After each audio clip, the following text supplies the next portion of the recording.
On ne peut pas étudier la manière dont effectivement fonctionne le pouvoir. Alors quand je dis le pouvoir, il ne s'agit absolument pas de repérer une instance ou une espèce de puissance qui serait là, occulte ou visible, peu importe, et qui diffuserait son rayonnement nocif à travers le corps social ou qui étendrait d'une façon fatale son réseau. Il ne s'agit pas de, pour le pouvoir ou pour quelque chose qui serait le pouvoir, de jeter un grand filet de plus en plus serré qui étranglerait et la société et les individus. C'est absolument pas de ça qu'il s'agit. Le pouvoir, c'est des relations. Le pouvoir, ce n'est pas une chose. C'est une relation entre deux individus et une relation qui est telle que l'un peut conduire la conduite d'un autre, ou déterminer la conduite d'un autre, la déterminer volontairement en fonction d'un certain nombre d'objectifs qui sont les siens.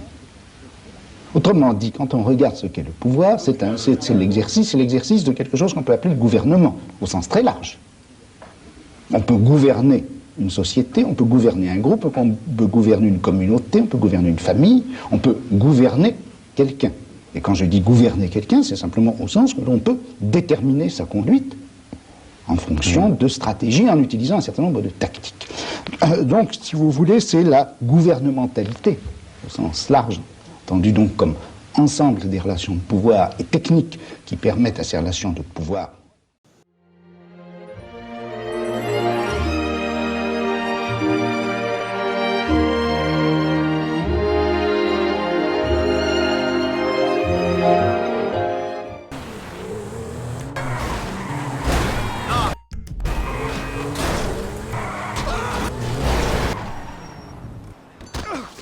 Must be awful having to beg for an entry was promised.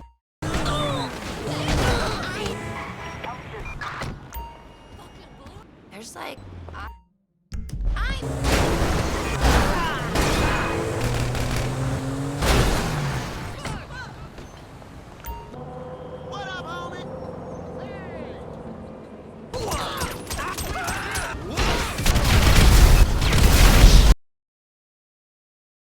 El lunes, 25 de junio de 1984, en la cúspide de su notoriedad, cuando la obra del filósofo alcanzaba el apogeo que seguía a una crisis de creatividad, cuando su fama rebasaba fronteras y se extendía por Norteamérica, moría Michel Foucault, o así lo dice la revista de pensamiento contemporáneo número 13, publicada en 2003. Vámonos 29 años después de la muerte de aquel hombre.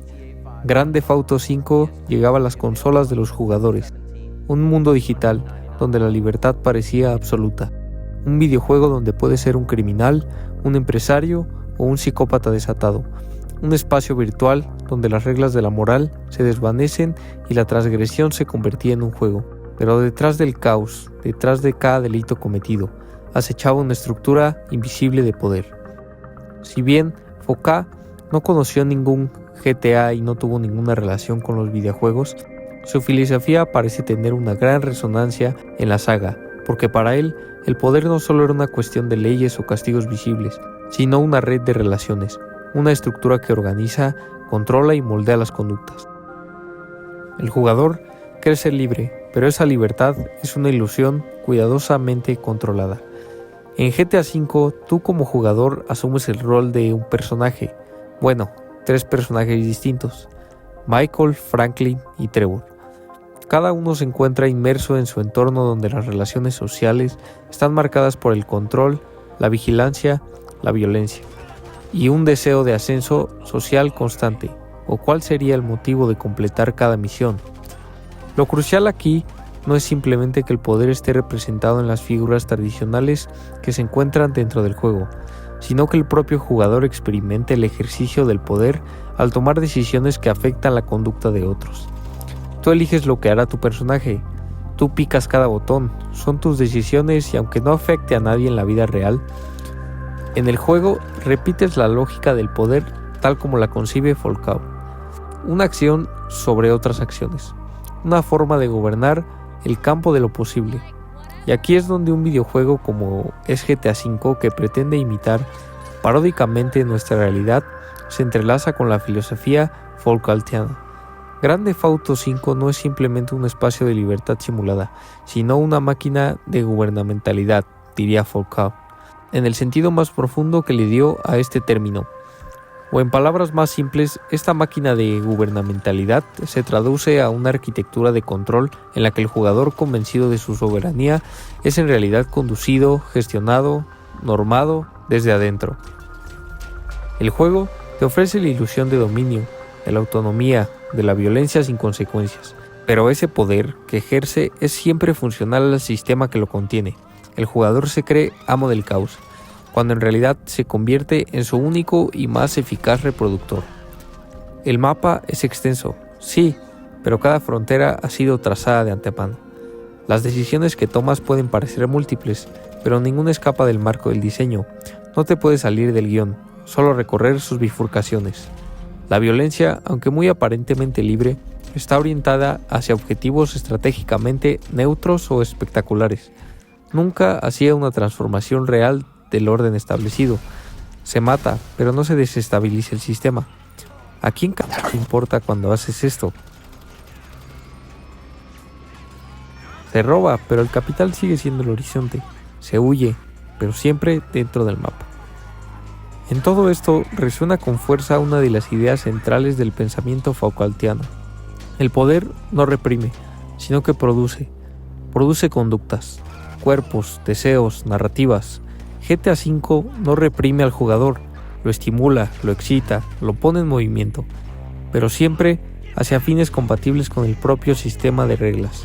El juego no impone un castigo directo, como haría un soberano, administra la acción posible como lo haría un régimen disciplinario moderno, mediante la disposición estratégica de incentivos, de límites invisibles, de normalizaciones imperceptibles.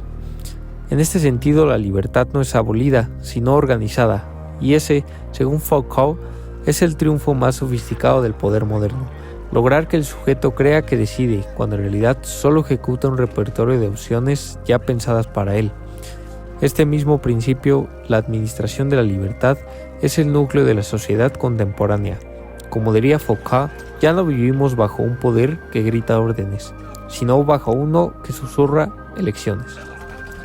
Se nos dice que somos libres de querer, de desear, de hacer, de comprar, de expresarnos, pero todo ello dentro de un marco de inteligibilidad, regulado por tecnologías del yo.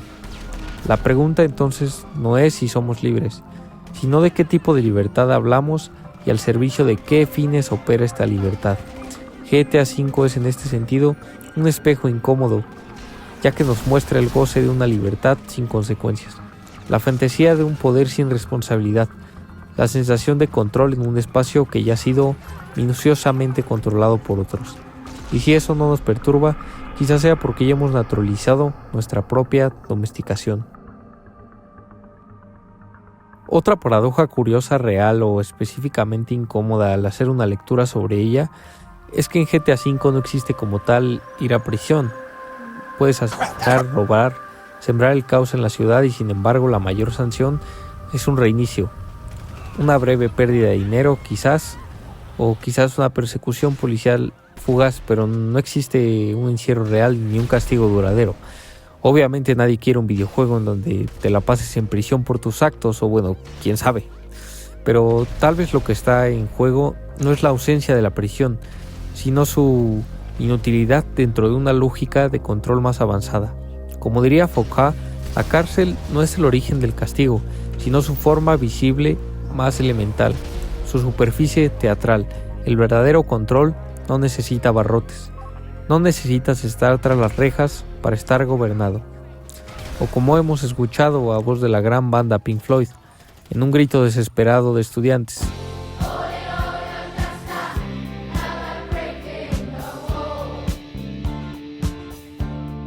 desde que nacemos estamos sujetos a reglas que no redactamos, a formas de conducta que no son impuestas y a deseos que asumimos como propios del bien o del orden, o simplemente lo ignoramos porque todo parece muy organizado.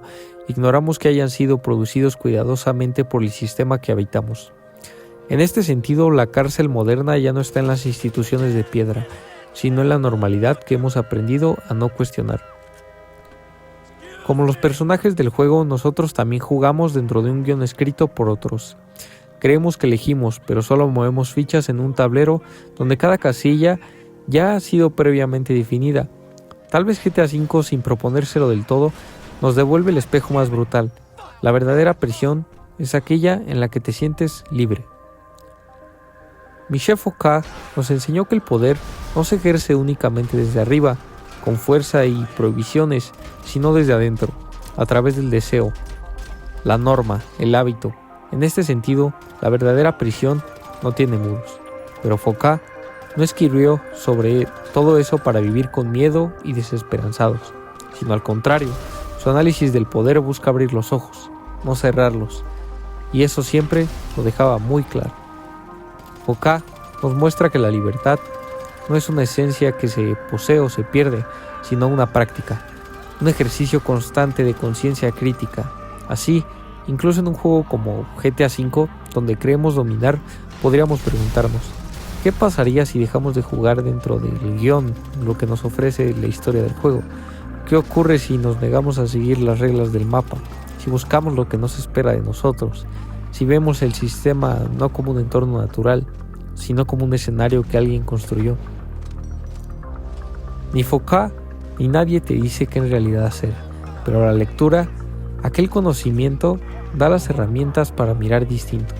Y a veces, en un mundo diseñado para ser obedecido, mirar distinto ya es una forma de resistencia, o eso creería Foucault.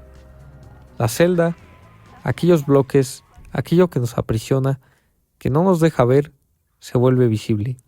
Y cuando se hace visible, quizás, y solo quizás, se puede empezar a salir.